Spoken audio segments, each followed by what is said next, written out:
management sur la réalité économique et en quoi on peut lier la question d'un management bienveillant qui est plus tourné vers la personne avec aussi une question de rentabilité. Donc c'est de ça dont on va parler ce soir sur la question du management bienveillant.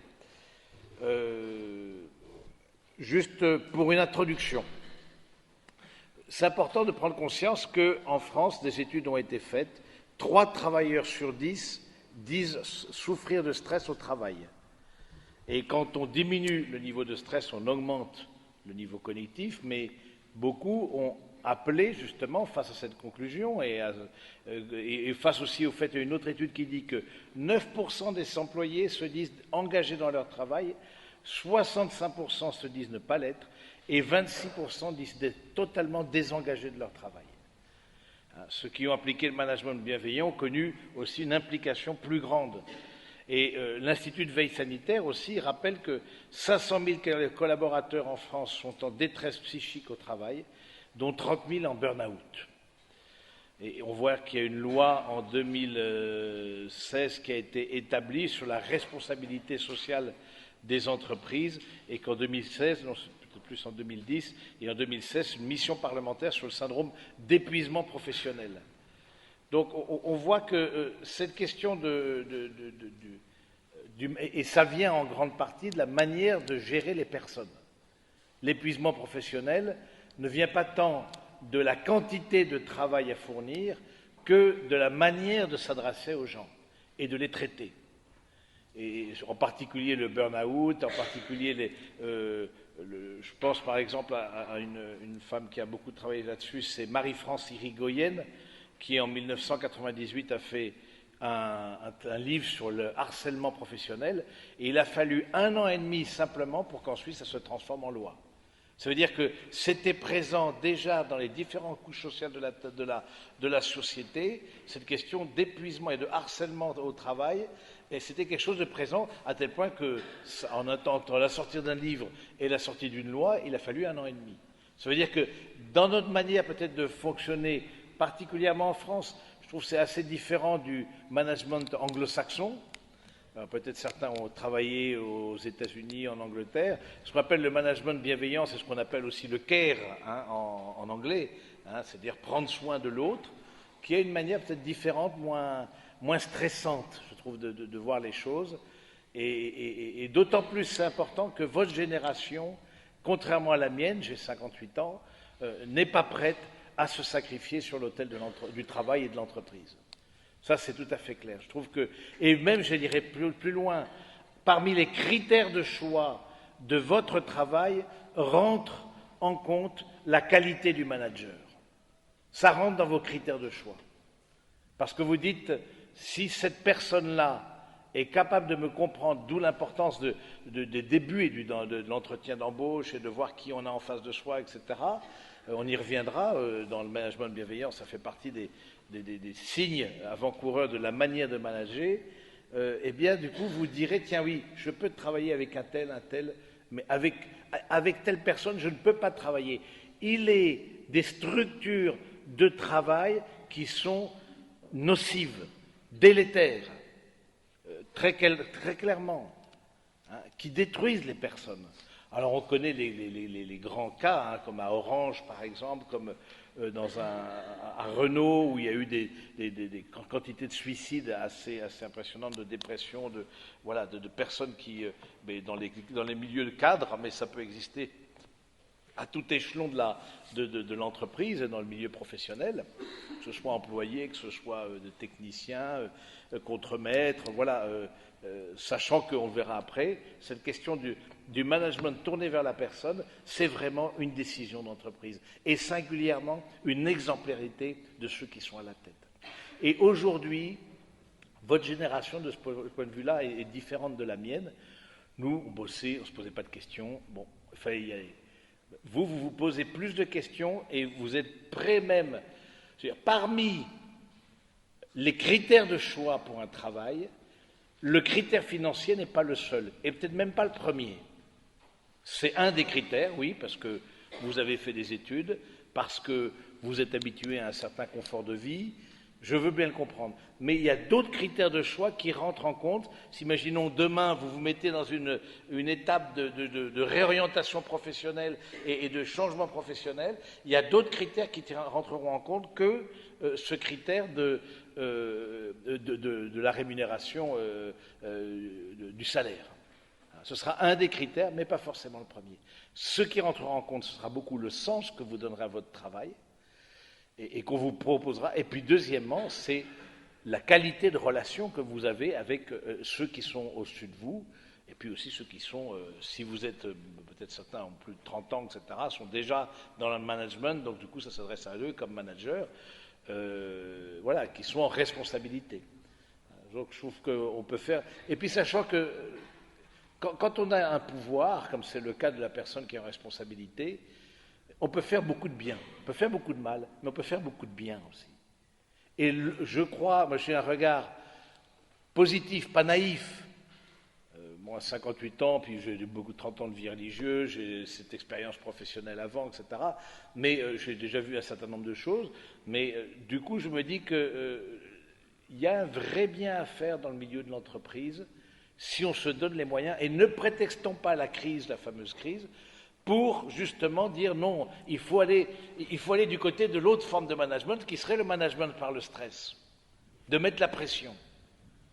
Oui, c'est les deux, une forme qui est plus tournée vers la personne, tout en tenant compte c'est là, c'est je vais dire le fameux en même temps, hein, voilà, mais c'est à la fois tenir l'engagement financier de rentabilité, mais cet engagement financier, il passera aussi par le fait que les salariés sont heureux.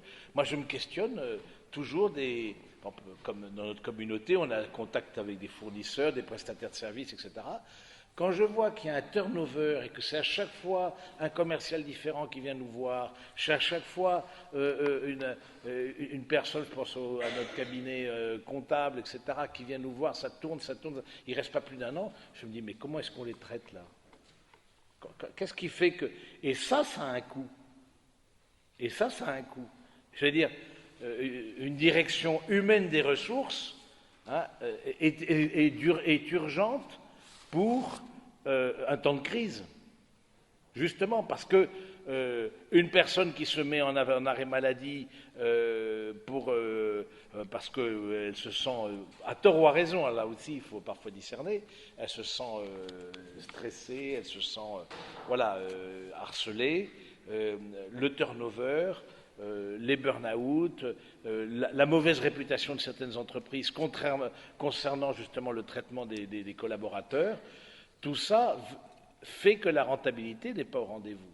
Et donc je pense que c'est important de comprendre, d'allier les deux, et plus on est tourné vers la personne, plus l'entreprise, quelque part, poursuivra son but. Aujourd'hui, on juge une entreprise pas seulement à ce qu'elle a, mais aussi ce qu'elle est et ce qu'elle véhicule. Qu'est-ce qu'elle véhicule?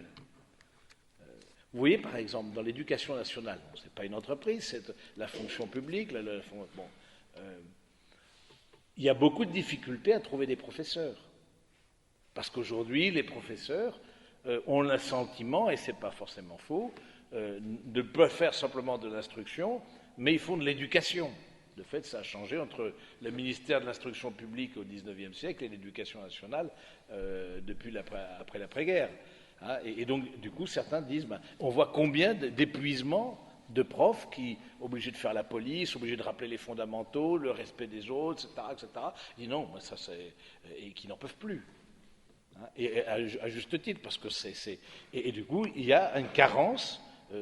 à tel point qu'ils ont ouvert le recrutement à d'autres personnes, etc., parce qu'ils n'arrivaient pas, avec les compétences qui s'étaient fixées, avec le CAPES, à trouver le personnel.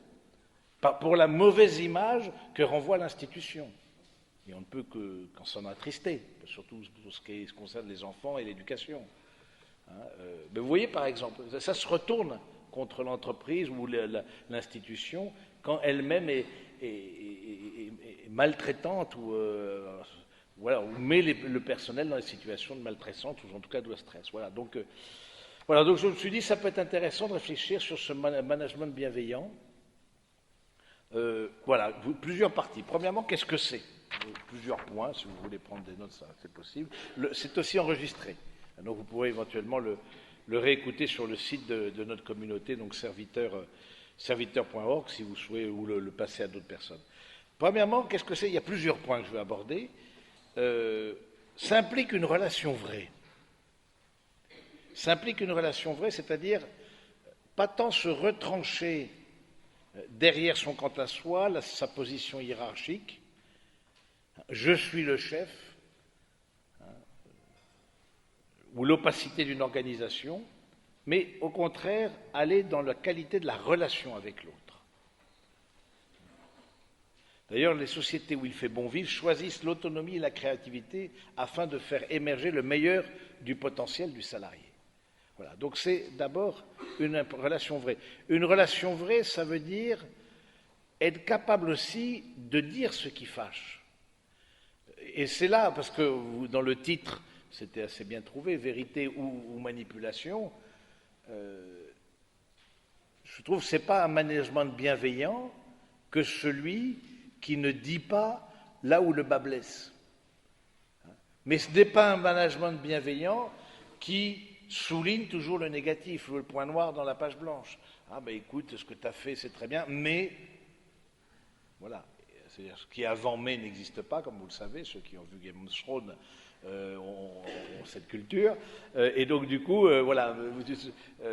Mais voilà, se dire que quoi il y a toujours un mais. Il n'y a jamais une vraie félicitation, un véritable encouragement. Oui, il y a ce côté un peu négatif.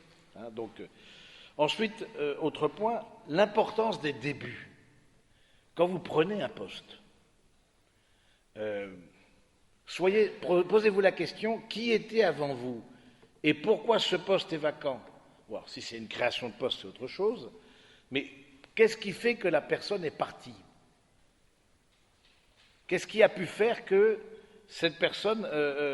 et l'arrivée d'un nouveau collaborateur, savoir l'accueillir, l'intégrer, accompagner ses premiers pas dans l'entreprise.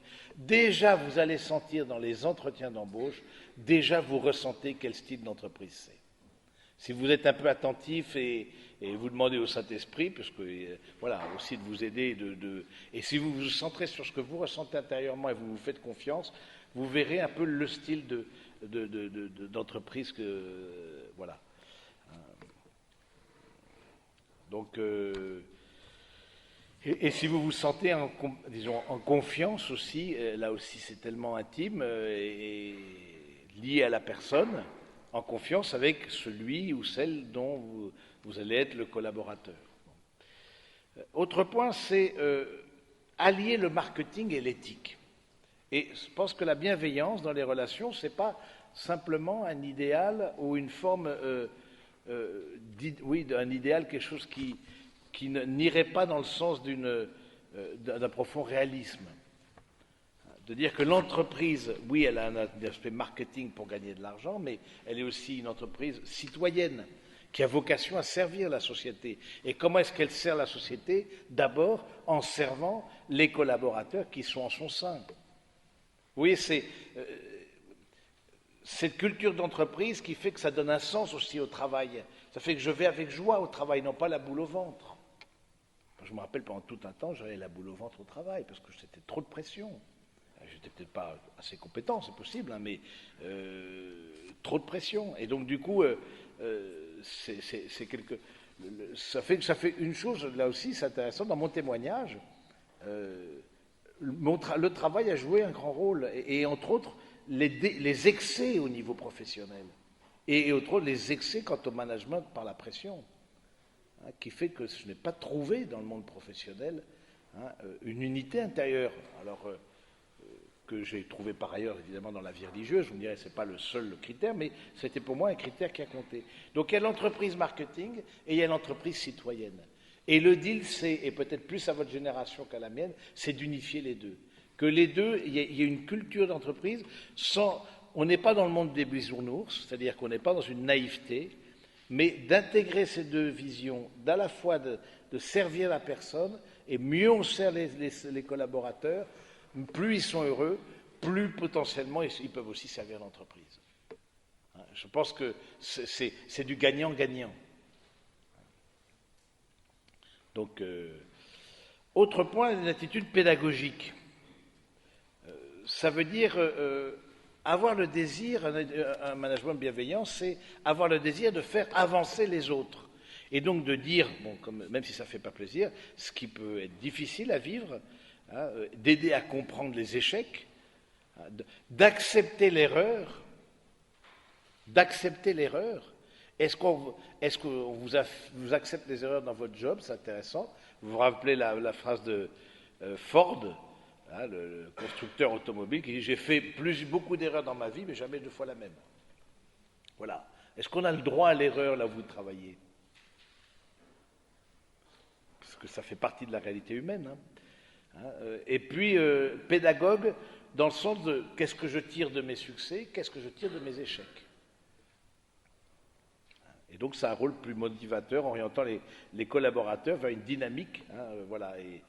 Et cette attitude de pédagogie fait que, progressivement, dans l'entreprise, on voit qu'on a des intérêts convergents. Parce qu'il s'agit quand même d'intérêts. Hein, on n'est pas dans une gratuité. Hein, on a des intérêts convergents. L'intérêt de l'entreprise converge aussi avec mon propre développement. Et quand ça matche les deux, et quand vous arrivez à trouver les deux qui collent, vous avez gagné le gros lot. Quoi, parce que c'est vraiment quelque chose qui est, pour le moment, trop rare, hein, d'associer le destin personnel avec un destin collectif. Un autre point qui est intéressant dans le management par la confiance et par la bienveillance, hein, bienveillance c'est vouloir le bien, c'est ça, c'est la priorité à la proximité, hein, beaucoup plus impliquant l'humain davantage, et c'est vrai que l'entreprise qui veille sur ses collaborateurs et qui est sensible aussi à la dimension privée, alors de la vie privée, sachant que, alors c'est une question qui n'est pas facile, à quel point il faut se livrer sur sa vie privée dans son travail. Ce n'est pas le sujet de ce soir, mais ça pourrait en faire partie, même si je constate que les barrières entre vie professionnelle et vie personnelle sont de plus en plus poreuses, et dans les deux sens. De la vie professionnelle qui envahit la vie personnelle, mais aussi de la vie personnelle qui envahit les temps de travail. Et entre autres, c'est dû grâce ou à cause des nouvelles technologies. J'ai vu ce matin, il y avait par exemple 183 inscrits sur Facebook à la conférence de ce soir, et je reviens sur Facebook par 200 et quelques. Je me dis, tiens, 220. Je me dis, tiens, ils ont été 40 à poser un jour de congé pour pouvoir liker la conférence et l'événement. Certainement pas. Donc, qui d'entre vous n'a pas réservé un billet de train pendant ses horaires de travail? Mais je pense que c'est de plus en plus... mais qui d'entre vous aussi n'a pas... j'allais dire, répondu à un mail professionnel à l'intérieur d'un temps de vacances. Parce que donc ça pose... mais en tout cas, le management bienveillant, d'une manière ou d'une autre, fait comprendre qu'en face de soi, on n'a pas qu'un outil de production à travers le salarié, on a d'abord une personne qui a aussi une vie. Alors, c'est là où il faut être attentif, de ne pas tomber soit dans un paternalisme, voilà, qui voudrait cocooner et puis un peu diriger. Et c'est là où la manipulation, elle peut être au rendez-vous. Hein, on ne demande pas d'être le copain de son manager, mais il y a un discernement sur ce que vous pouvez dire et ce que vous ne pouvez pas dire au plan professionnel de votre vie personnelle. Hein, je trouve ça, en tout cas, les deux sont de plus en plus liés. Encore une fois, la séparation entre les deux, c'est pas étanche. C'est de plus en plus poreux. Ça veut dire qu'il faut de plus en plus de discernement. Ensuite, un autre point, c'est sur ce management bienveillant, c'est le choix d'une organisation. Et ça, c'est important. C'est vraiment... Alors vous pouvez vous-même, à titre personnel, de dire, bon, je suis là où je suis, et je ne sais pas, je suis infirmière, je vais essayer d'être bienveillante avec les patients, etc., ou j'ai une responsabilité quelconque, je vais essayer autour de moi. Bon. Mais si ce n'est pas une décision qui vient d'en haut et qui est affichée comme telle, et qui est dite et exprimée comme telle, que nous nous orientons vers un management par la bienveillance et nous formons les personnes dans ce sens, eh bien vous risquez de vous épuiser. Vous risquez de vous épuiser à vouloir, avec vos petits points et plein d'idéalisme, changer la société, changer le monde, etc. Parce que vous n'êtes pas porté par une organisation. Et on voit qu'il y a l'existence, en travaillant le sujet, parce que je ne connaissais pas, c'est une commande, pour tout vous dire, une commande du bureau de SPNSP qui m'a demandé de travailler ça. Et donc, j'ai vu qu'il y avait des labels, par exemple, Happy at Work. Happy at Work. Bon. Il y a un label, je ne sais pas si votre entreprise a le label Happy at Work. Bon, je ne sais pas si même l'Église a le label Happy at Work. Je veux dire, c'est intéressant de travailler dans l'Église. Il y a beaucoup de gens qui pensent que c'est beaucoup plus facile.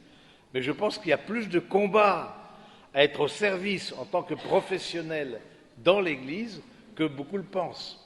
Parce qu'on dit, non, mais voilà, je vais être dans une ONG ou dans une association catholique ou dans l'enseignement catholique, etc., etc. Mais aussi pas mal de combats, plus qu'on ne le pense. Parfois, il y a une certaine désillusion de certains, parce que voilà. Mais donc, on sent que c'est le choix d'une... Et puis, il y a comment donc ces labels... ou alors un autre label qui est Great Places to Work. Voilà. Bon, voilà. C'est les deux labels. Et il y a même des postes, j'ai vu ça, ça m'a fait marrer. J'ai des postes Chief Happiness Officer. Si vous êtes le Chief Happiness Officer, donc vous êtes chargé du happiness dans l'entreprise. Mais bon, c'est marrant, hein, ça n'existait pas quand je travaillais, ça. Alors, est-ce que c'est des gadgets ou pas c'est toute la question. Ou est-ce que c'est un vrai... Parce que ça peut être du gadget. On peut faire du carewashing, comme on fait du greenwashing.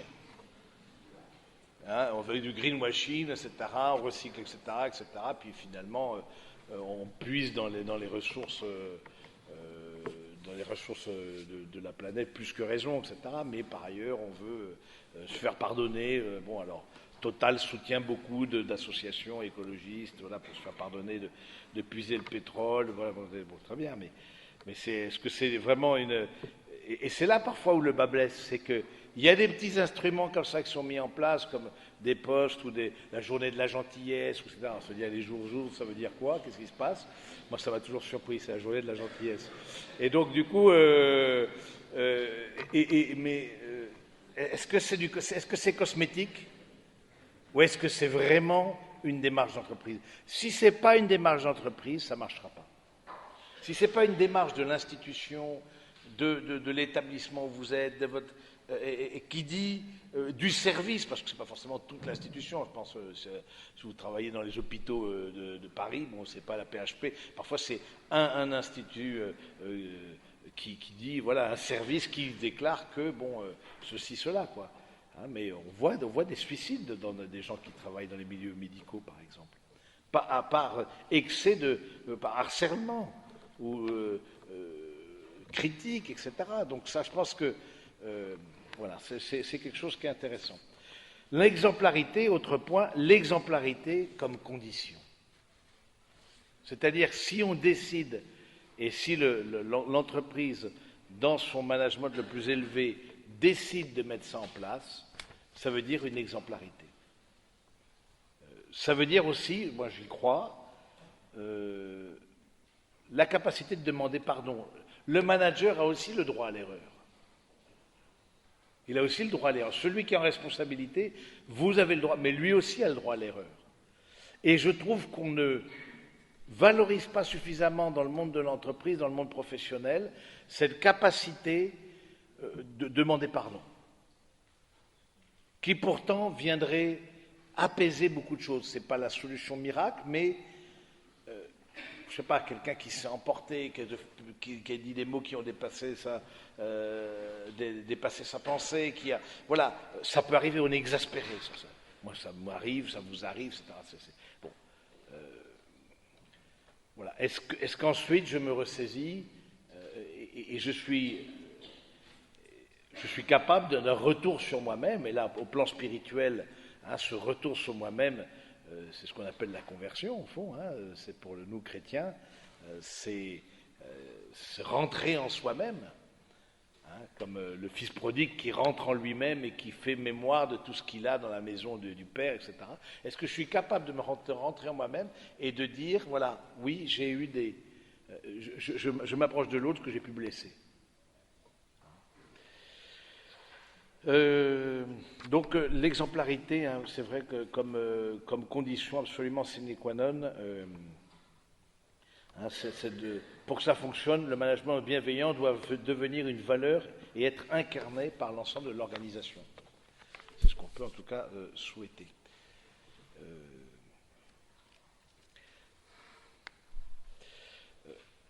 Un autre point qui est assez intéressant, justement, pour faire le lien avec rentabilité, parce que bien souvent, on oppose les choses, où vous aurez en face de vous des personnes qui diront « mais ça, c'est pas rentable ». Le seul truc rentable, c'est de mettre la pression. Je trouvais ça intéressant, le témoignage du patron de Schneider, qui est une grosse boîte, qui évoquait en 2010 « La santé des salariés est une source incontestable d'efficacité des salariés ». Ça, c'est juste une évidence. L'objectif du management bienveillant reste avant tout la productivité et in fine la rentabilité. Plus un collaborateur sera confortable dans une entreprise, plus il sera engagé. Il est, cet management bienveillant, un outil pour éviter l'absentéisme, les arrêts maladie, les dépressions qui alourdissent les bilans sociaux, donnent une mauvaise image à l'extérieur, dans les médias, les concurrents, les clients, les fournisseurs, ils donnent une mauvaise image de l'entreprise. Je trouve ça intéressant d'un homme qui a cette responsabilité, patron de Schneider, c'est pas rien, et qui dit voilà, il fait ce constat-là. Alors est-ce qu'ils sont passés ensuite à d'autres choses, j'en sais trop rien, mais est-ce qu'ils ont mis en place ça dans leur entreprise? Donc un autre point qui est assez intéressant, c'est que le management bienveillant s'incline, disons, rentre dans ce qu'on appelle le slow management, le management lent. Derrière ça, il y a un rapport au temps. Quel est le rapport au temps dans mon lieu de travail? Et grande partie du stress vient d'un rapport au temps qui n'est pas équilibré. Et le stress lui-même vient d'un rapport au temps qui n'est pas équilibré. Et les burn-out viennent souvent, burn-out, hein, vous connaissez l'expression, ça vient de l'industrie spatiale, hein, quand les réservoirs d'hydrogène à côté des fusées s'épuisent, elles sont burn-out, c'est-à-dire que voilà, il n'y a plus rien. J'ai écouté le témoignage d'une femme qui était tellement sous pression qu'à un moment donné, elle a voulu se lever de son lit, elle n'y est même pas arrivée. Plus de batterie, plus rien. Il n'y a plus rien. Son mari a dû la porter dans la salle de bain pour lui faire prendre un bain, etc., pour la ragaillardir. Il n'y avait plus de batterie. Il y a des gens, vous voyez, on n'a pas une capacité inépuisable d'énergie en nous. Donc, c'est un slow management, je trouve ça intéressant, et ça s'inscrit, j'ai découvert ça en travaillant le thème, ça s'inscrit dans un courant de pensée verte. C'est aussi lié à ça. C'est lié à une certaine pensée de l'écologie, d'un respect. Nous avons aussi en nous-mêmes un écosystème. Nous sommes à nous-mêmes un écosystème.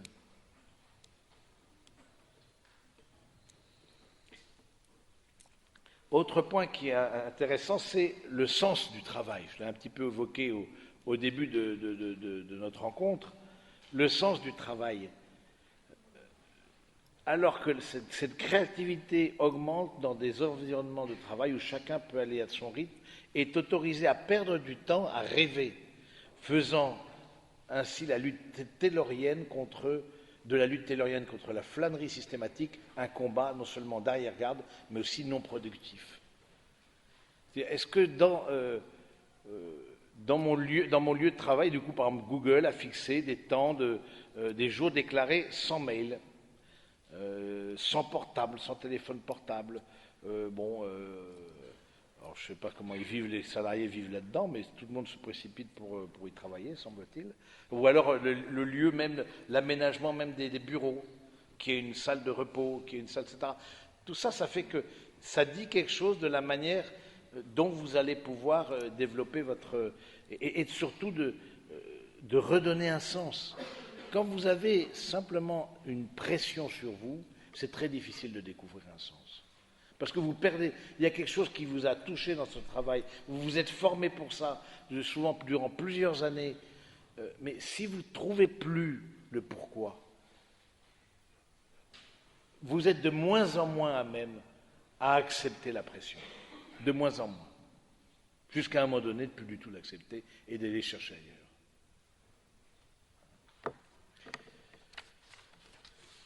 Éviter les 3 S. Autre point, on est encore toujours, qu'est-ce que le management bienveillant? Éviter les 3 S.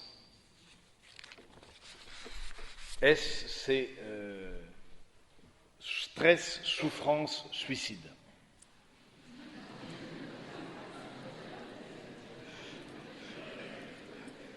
Ben oui, malheureusement, il y a des suicides au travail.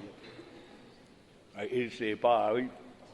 C'est pas, oui, alors je ne vous le souhaite pas, évidemment, mais ni de le vivre dans votre ambiance professionnelle, mais vous avez eu, on se rappelle de tout ce qui s'est passé chez Orange et chez Renault, mais c'est peut-être pas les seules entreprises où il y a eu une telle pression que la personne a voulu mettre fin à ses jours dans son lieu de travail, pour aussi envoyer un message à la direction. Peut-être c'est pas peut-être le dernier message, mais ce sera, oui, certainement le dernier, oui. Donc, le management bienveillant constitue indéniablement une réponse justement pour éviter ces 3 S, un puissant levier de la promotion du bien-être au travail, passer du management des ressources humaines à un management humain des ressources. Le management humain des ressources est devenu, dans nos sociétés de performance, une réelle exigence. Encourager, reconnaître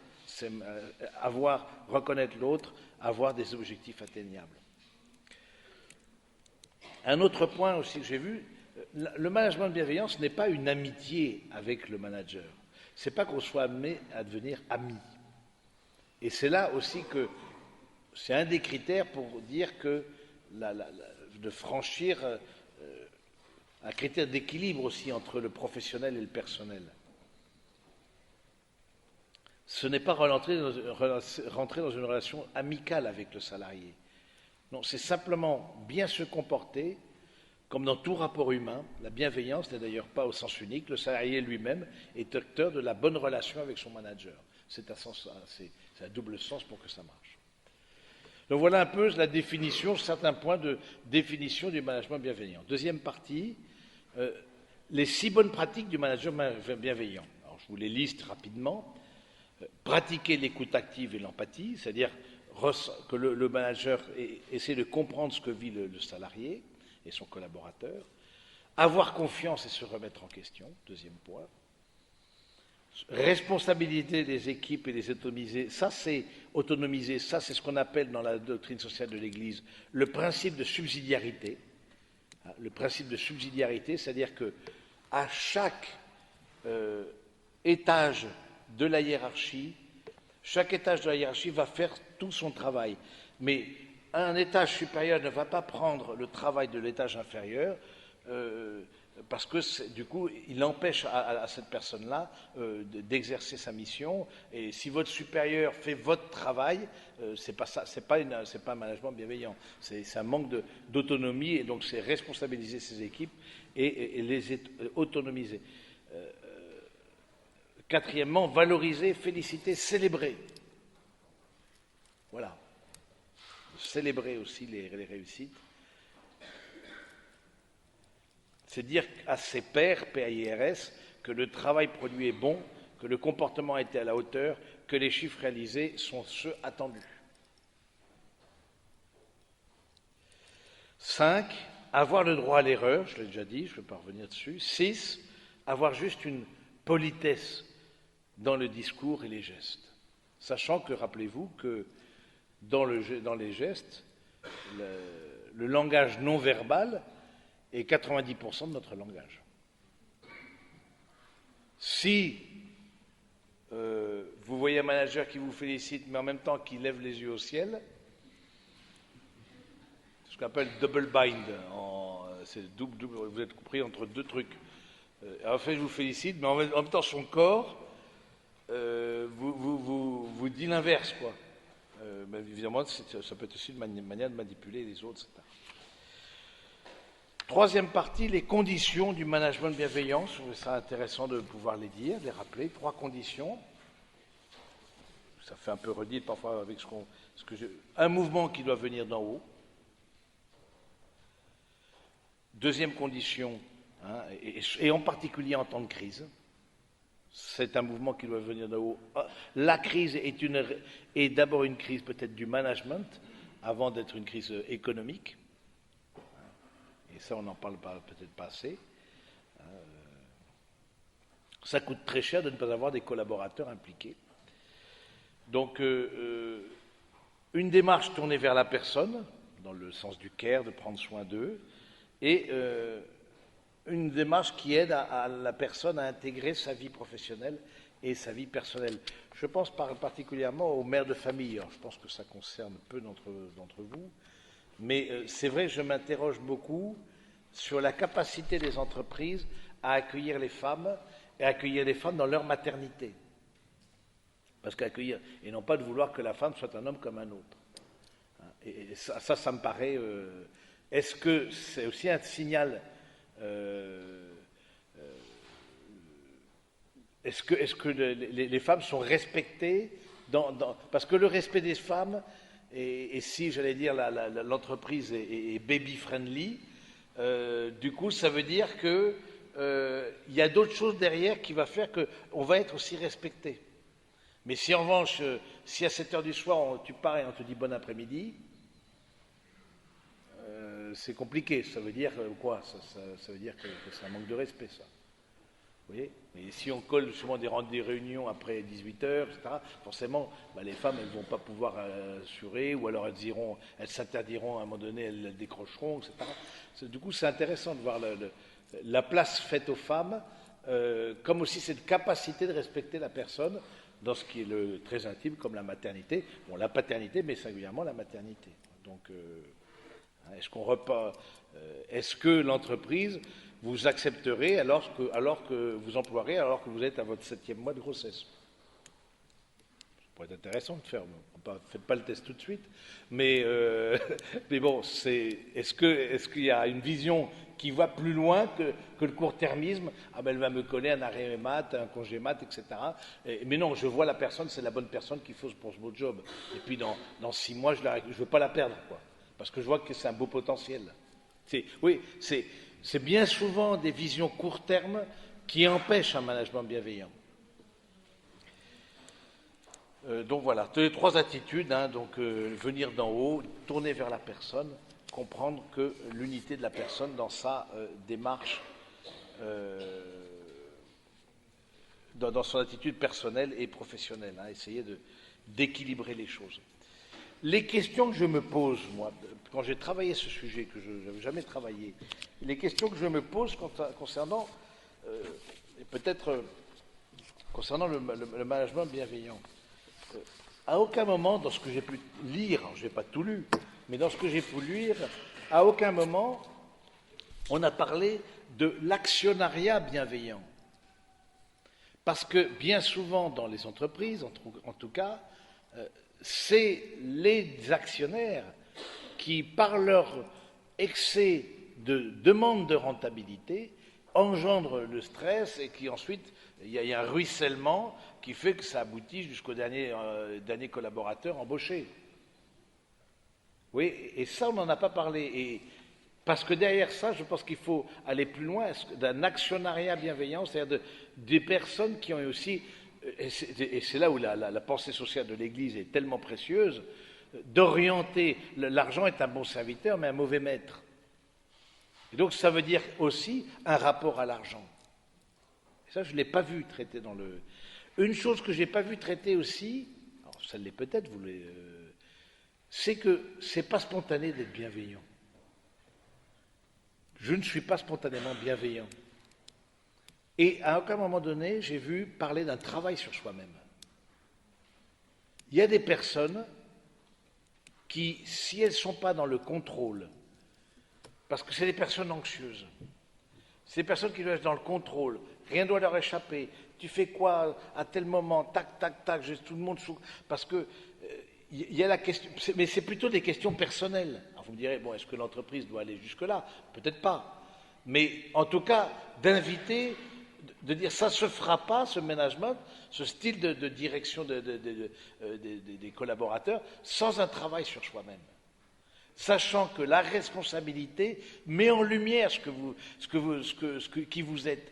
Ça fait comme un effet miroir, un effet de loupe. Vous voyez, et ça, c'est... Prenez bien conscience que vous vivez avec des personnes que vous n'avez pas choisies en travaillant dans n'importe quelle institution ou n'importe quel milieu. C'est des personnes peut-être que vous n'auriez surtout pas choisies. Hein, c'est le cas aussi de la vie religieuse, je vous rassure. C'est le même principe. C'est qu'on vit avec des personnes qu'on n'a pas choisies. Et c'est en même temps le signe extraordinaire de la vie religieuse. Hein, et tout ça, tout ce monde-là, avec des nationalités différentes, des cultures, des milieux, des âges différents, tout ce monde-là vit ensemble et puis en relativement bonne intelligence. Donc voilà. Donc c'est intéressant de... voilà, ça demande un vrai travail sur soi-même. Je voyais un jeune il n'y a pas si longtemps que ça. Il a un rapport difficile avec l'autorité. Et donc, il est souvent dans la provocation avec l'autorité. Et du coup, arrivé dans le monde professionnel, ça n'a pas loupé. On lui a fait, il est un garçon qui est intelligent, qui a fait des bonnes études, etc. Mais on lui a fait remarquer, il y a un côté provocateur, il y a un côté, voire impertinent, dans ton rapport avec l'autorité. Et puis, en creusant, voilà, on voit bien que dans son rapport avec son propre père, il y a quelque chose qui est compliqué. Oui, donc c'est intéressant de voir ce style de management. Si vous avez des difficultés dans la manière de vouloir, ou alors c'est une personne qui est d'une goujaterie impardonnable et qui, voilà, voilà, il y a des tarés partout. Hein, et c'est des personnes toxiques, il y en a aussi dans le monde professionnel, il y en a partout. Ou alors vous dites-vous, en quoi cette personne avec qui ça me coûte de travailler vient révéler en moi quelque chose. Et moi, j'ai expérimenté dans ma vie religieuse que le frère qui me coûtait le plus, c'est celui qui m'avait fait le plus avancer. Parce que nous allons, dans le monde professionnel, pas seulement avec les outils du management classique, là, bon, vous irez taper ça sur Internet, vous trouverez ça, tout ce que je viens de dire, vous le trouverez. Nous y allons avec la lumière de l'Évangile. Et c'est là où ça change la donne. C'est-à-dire qu'on se dit... Seigneur, qu'est-ce que tu me dis à travers peut-être ce conflit avec cette personne? Est-ce que je suis capable, est-ce que c'est uniquement par mail, en mettant 15 personnes en copie, dont les chefs, du coup, on s'échange des mails, ça envoie, et puis l'ordinateur chauffe tellement chauffe à blanc, tellement les mails sont violents, tu vois. Donc bon, on ne peut pas vivre un truc comme ça. Ça n'a pas de sens. Ça n'a pas de sens. Vous voyez, est-ce que je suis capable d'aller m'asseoir à côté de l'autre? Mais justement, c'est le rôle du manager de dire, on voit qu'entre vous, c'est compliqué. Mais il y a des personnes avec qui c'est pas possible aussi. Je me rappelle un jeune pro, là, je m'occupe des jeunes pros à Compiègne. C'était tellement compliqué, lui, c'est vraiment une bonne patte, etc. Mais tellement compliqué avec sa collègue qu'il est parti. Parce que cette personne-là n'était pas en capacité de changer. Donc, autre question que je me pose, et si l'autre est malveillant, comment je fais? Et ça, je ne l'ai pas vu traiter. Il y en a qui me montrent un revolver. Donc, si l'autre est malveillant, qu'est-ce que je fais?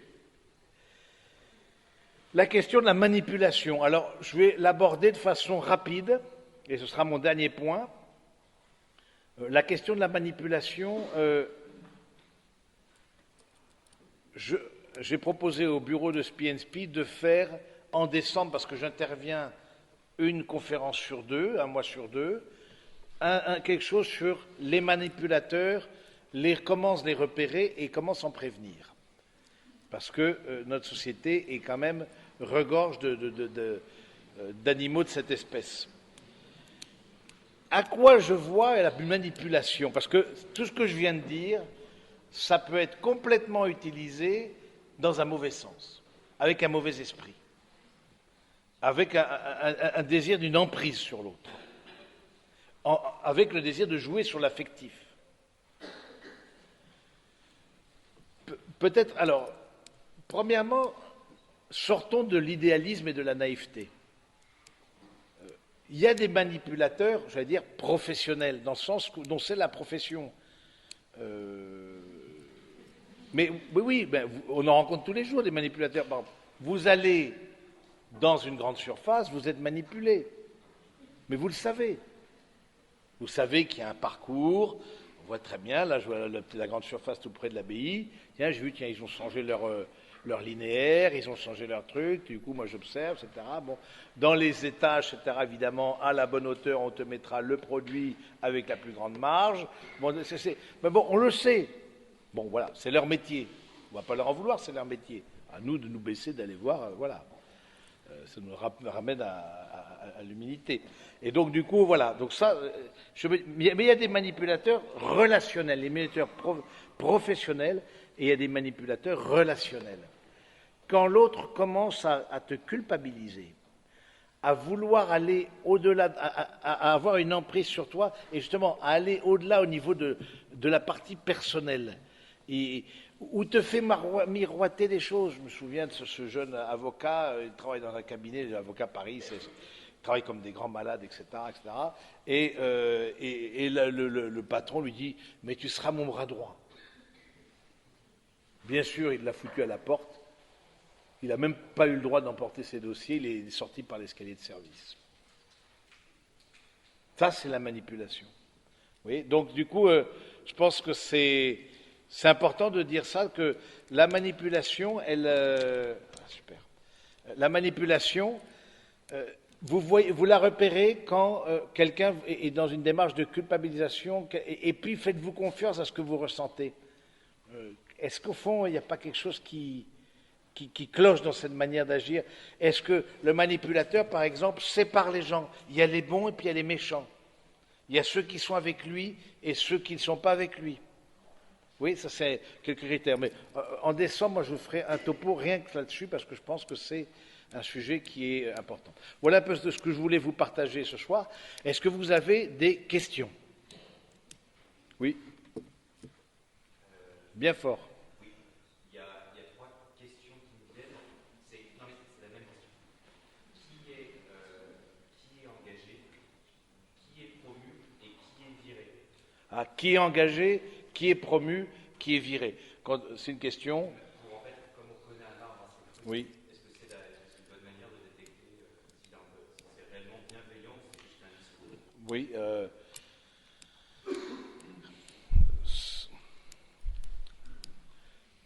En tout cas, qui est engagé, oui. Je pense que oui. Promu, pas toujours, parce que ça peut être. Merci. Promu, c'est pas toujours parce qu'on peut promouvoir quelqu'un pour quelque part le mettre à la porte et puis ou le mettre dans un placard et puis bon, virer, il y a des personnes qui sont clairement incompétentes. Je dirais, est-ce que la personne peut grandir avec l'entreprise? Est-ce que ceux qu'ils souhaitent, il y en a à un moment donné, ils ont fait le tour du job, le tour du métier, veulent changer de secteur, très bien. Est-ce que je peux grandir avec l'entreprise? Est-ce que c'est une entreprise où je peux durer? Je trouve que c'est... Est-ce que c'est une entreprise où il y a un peu les différentes pyramides d'âge représentées? Ça me paraît peut-être plus un critère, disons, un peu peut-être éclairant, oui. Oui, il y avait une autre question dans... Oui. C'est pour revenir sur votre question sur l'actionnariat bienveillant. Il se trouve qu'il y a Harley Davidson, qui a priori n'est pas une entreprise qu'on pourrait considérer comme bienveillante, a il y a quelques années mis en place tout ce qui était liberté en entreprise, et ce malgré la volonté Des actionnaires, d'accord. le patron, comme vous disiez, ça vient en haut, c'est lui qui a pris l'initiative et qui a finalement Fait basculer l'actionnariat, c'est ça que c'est... Oui. Ouais. il leur en a parlé uniquement quand les chiffres étaient là. D'accord, ok. Bon, ben, c'est un bon exemple, hein, donc vous avez entendu Harley Davidson, comme quoi, voilà, ça mène à tout, et donc du coup à l'actionnariat bienveillant, et du coup c'est sûr que s'il y a un patron qui y croit, ça fait changer, ça doit venir du haut, ça c'est absolument clair. Le poisson pourrit par la tête, mais aussi se sauve par la tête quelque part. Donc, d'autres questions?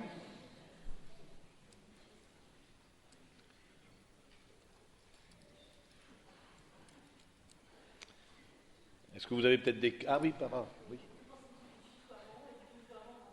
Ah, du vouvoiement et du tutoiement. Alors là, vouvoiement et tutoiement dans l'entreprise. Alors, par exemple, à la SNCF, dont on ne peut pas suspecter que dans le management soit trop stressé, mais bon, peut-être que oui, mais bon, je suis peut-être méchant, j'ai peut-être qu'il y a des cheminots dans la salle, mais en tout cas, les gens aiment bien faire leur carrière à la SNCF et durer à partir à la retraite. Le tutoiement est de rigueur. Et on tutoie le cheminot de base, comme le patron, tout le monde, on arrive, on tutoie tout le monde. Bon. Moi, je me méfie d'être trop affectif. J'aime bien le vous parce que ça permet de maintenir une distance. Maintenant, si vous avez travaillé avec des gens qui sont de votre âge, grosso modo, entre 25, 35 ou 30 et 40, bon, surtout ce qui m'est difficile, c'est, oui, par exemple, je donne un exemple que je pratique parce que vous avez en face de vous un manager, même si vous n'y croyez pas. Parce que nous avons des salariés dans notre communauté, des salariés laïcs, des cuisinières, des comptables, une personne qui s'occupe de la librairie. Et du coup, j'allais dire, c'est encore plus compliqué pour nous, et d'autant plus que j'ai eu à virer un cuisinier, celui qui est chef de cuisine, j'ai dû le virer parce qu'il était vraiment incompétent. Bon. Mais je pense que je ne tutoierai jamais les salariés. Il y a d'autres frères qui les tutoient. Moi, je n'embrasserai jamais, embrasser la bise, hein, jamais un salarié. Oui, non, vous avez l'esprit mal tourné. Mais surtout que c'est que des femmes. Donc du coup, voilà. Jamais. Moi, je donne la main. Je trouve que ça laisse plus libre. C'est peut-être plus froid, mais ça laisse plus libre. Ça veut dire que si j'ai quelque chose à dire, je serai plus libre aussi, comme responsable du personnel, de ce personnel-là, de ces 4 personnes, je serai plus libre pour le dire. C'est un peu comme le papa copain, quoi. Le papa copain, voilà, du coup, quand il s'agit de mettre les limites, on n'est plus copain. Alors, l'enfant a du mal, mais pareil, celui qui a la responsabilité, il n'est pas là pour être copain, il n'est pas appelé à être ton ami. Il est juste appelé à te faire grandir et de voir comment est-ce que tu peux grandir et être attentif, voilà. Par exemple, une chose que j'ai mise en place, c'est un compte horaire. Elles n'ont pas le statut de 4, ces femmes-là, elles sont employées. Donc elles ont un horaire qu'elles respectent, etc. Mais j'ai mis un compte horaire en place. Ça veut dire quoi? Un compte d'heures. C'est-à-dire qu'on peut travailler plus, on peut travailler, ensuite on peut être en négatif, qu'on peut être en positif. Du coup, si elles ont, il y en a une, elle avait des enfants en bas âge quand elle est rentrée, voilà, si un enfant malade, dit aujourd'hui je ne viens pas, etc., du coup ça fait moins sur la feuille, mais tu te débrouilleras pour qu'il n'y ait pas moins 300 heures à la fin de l'année, quoi, parce que là ce sera un peu compliqué, quoi, ça veut dire le travail n'aura pas été fait. Oui, mais du coup, mais pour revenir au vouvoiement, au tutoiement, c'est les cultures d'entreprise. L'avantage de travailler en anglais, c'est que c'est pareil, donc ça résout le problème. Mais je ne suis pas toujours à l'aise parce que, surtout avec la hiérarchie, je trouve qu'il n'y a pas assez de distance, quoi. Et c'est plus... voilà. Je sais pas quelles sont un peu vos expériences dans vos entreprises, dans vos lieux de travail. Par exemple, je ne sais pas, une infirmière, je sais que bon, y en a qui sont infirmières, est-ce qu'elle tutoie les médecins? Est-ce qu'elle tutoie les chefs de service? Mais par exemple, se tutoyer entre infirmières, ça ne me choque pas. C'est très commun, puis même avec les aides-soignantes, voilà, c'est assez facile. Maintenant, tutoyer les médecins, tutoyer le chef de service, etc.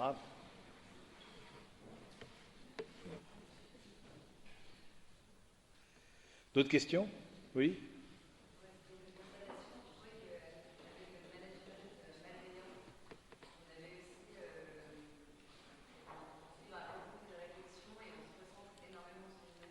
Oui.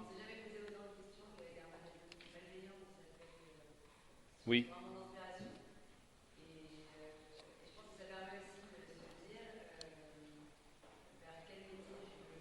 Complètement. Oui. Oui. Oui.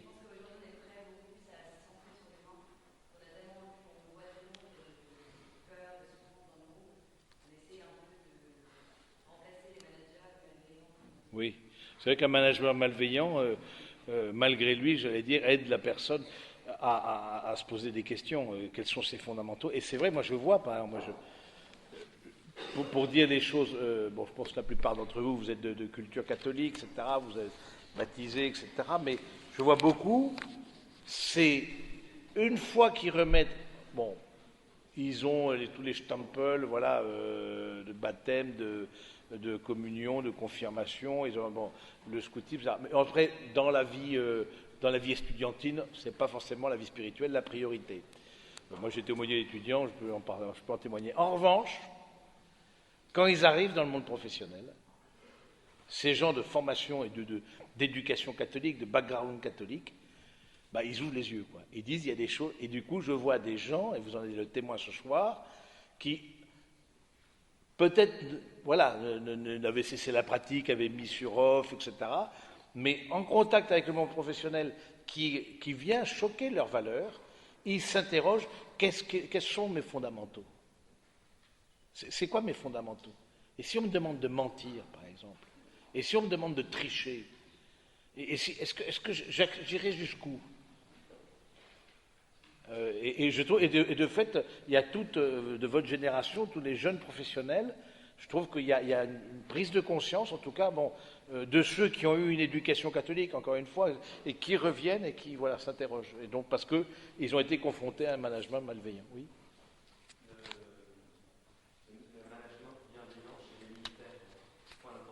Oui. Bah, chez les militaires comme chez les autres, c'est pas parce qu'on est militaire qu'on est malveillant. Je pense que c'est juste. L'avantage des militaires, c'est que chacun a un poste. C'est-à-dire, quelque part, on n'a pas. La fiche de poste est très claire. Et il y a des grades. Et il ne peut pas y avoir de confusion. Le sergent ne va pas faire ce que fait le commandant. Ça, c'est juste impossible. Maintenant, plus vous grandissez dans la hiérarchie militaire, plus c'est la personne humaine qui est sollicitée. Pourquoi il y a eu tout ce mouvement? Tiens, prenez le chef d'état-major, là, De Villiers, là. Pourquoi? Moi, j'ai trouvé lamentable la manière dont il était mis à pied. Bon, je suis très bien changé de chef d'état-major, mais l'humilier en public, je trouve ça lamentable. Mais pourquoi il y a eu une haie d'honneur quand il est parti Parce que c'est sa personne. Justement, ils avaient enlevé les képis, etc. C'est sa personne. Ils trouvaient, et il y en a un, parce que beaucoup de mon ministère s'est préparé au mariage, etc. Je préparais des militaires. Il dit c'est vraiment le meilleur d'entre nous, quoi. Il n'y a pas de peine à le reconnaître. Mais à ce niveau-là, c'est vraiment la personne. La compétence, bon, on suppose qu'elle est au rendez-vous. À Général 5 étoiles, bon. Mais du coup, je crois que si on aime les personnes dont on a la charge, et comme chrétien, on porte si ça se sent quelqu'un qui veut te faire avancer. Comme aussi ça se sent quelqu'un qui veut te faire tomber et qui va te dire du mal devant le supérieur hiérarchique pour que tu te casses la gueule, quoi. Et ça existe aussi. Sans que ce soit manager, ça peut être un collègue, au même niveau de grade, parce qu'il veut avoir le grade supérieur, donc c'est bien voir. Mais justement, quelqu'un qui vient me démonter un de ses collègues de même niveau, etc., moi, comme chef d'unité, comme chef de régiment, etc., je suis tout de suite en alerte. Je me dis, ce type-là, c'est un manipulateur. Je ne vais certainement pas lui donner une promotion. Parce que ensuite, c'est moi qui va démonter, quoi. C'est probable. Donc, vous voyez, donc, il n'y a pas de milieu où on puisse dire, bon oui, peut-être la grande criminalité, c'est peut-être difficile d'être manager bien bienveillant, mais bon, mais il n'y a pas de milieu où on puisse dire, c'est pas possible d'aimer les gens. Tout simplement. Je me rappelle ce témoignage de cadre, justement, qui est le cadre chez Veolia et qui a grandi, et il a dit, à un moment donné, j'ai décidé d'aimer les collaborateurs qui étaient avec moi, et dans mes collaborateurs, c'était la partie nettoyage de Veolia, etc. C'est vraiment, au niveau social, c'est des gens sans formation, parfois illettrés, qui sont dans le nettoyage industriel, etc. Mais j'ai décidé de les aimer. Et du coup, il a progressé. Parce qu'une personne comme ça, on la repère. On la repère dans le management, le top management repère quand c'est bien, quand ça fonctionne de façon vertueuse. On repère ceux qui ont une attitude bienveillante par rapport, et en même temps qui sont compétents. C'est allier les deux. Soyez très compétents, devenez les meilleurs, et vous pourrez faire beaucoup de bien. Ayez une belle ambition.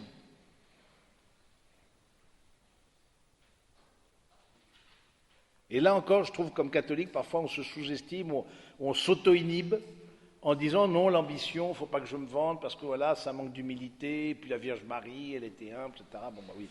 Oui, bon, bah, la Vierge Marie, c'était peut-être un autre cas de figure. Bon, j'ai un grand respect pour la très Sainte Vierge, bien sûr, mais ayez une vraie ambition. Et je pense que des personnes comme vous, formées avec le background que vous avez, spirituel, humain, beaucoup d'entre vous ont fait du scoutisme, etc. Bon, c'est vraiment, il faut que vous soyez au top, quoi. Vous soyez au top. Dans le top 10, visez d'être dans le top 10 de vos institutions, de votre. Mais parce qu'il y a du bien à faire. D'autres questions? Oui, il y a un oui par là-bas. Oui.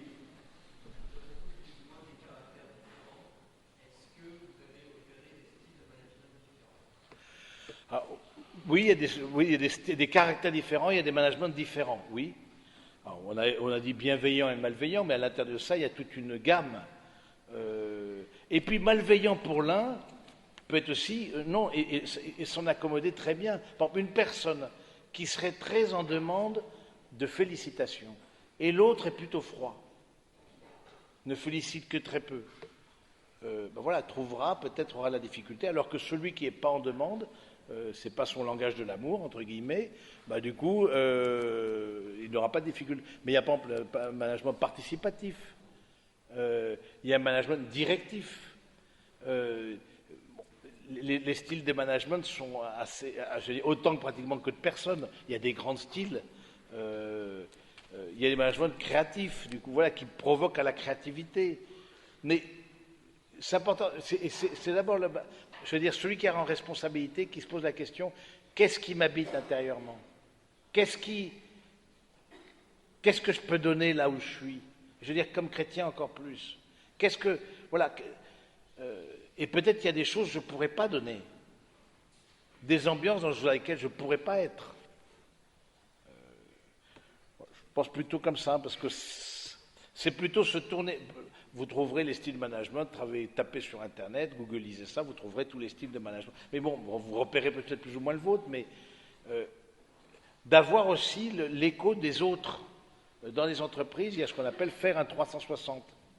Je ne sais pas si vous savez ce que c'est faire un 360. C'est plutôt les entreprises anglo-saxonnes qui font, du coup, l'évaluation, c'est toutes les personnes qui sont autour de moi, disent comment elles me voient.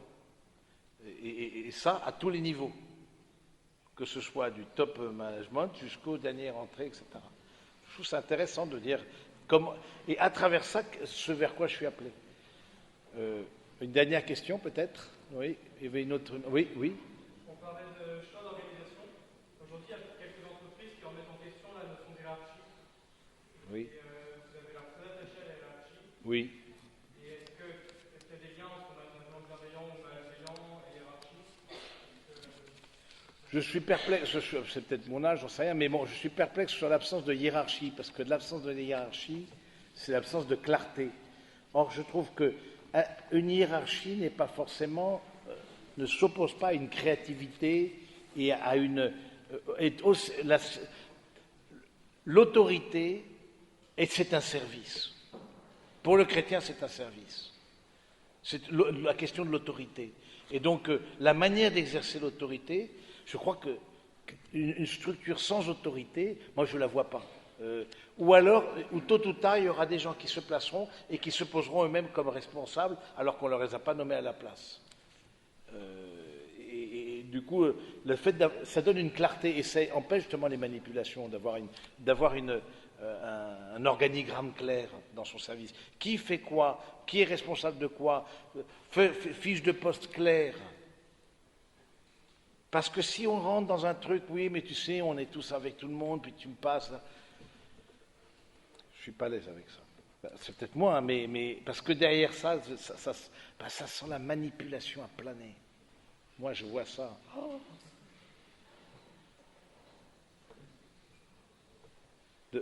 Question, c'est bon?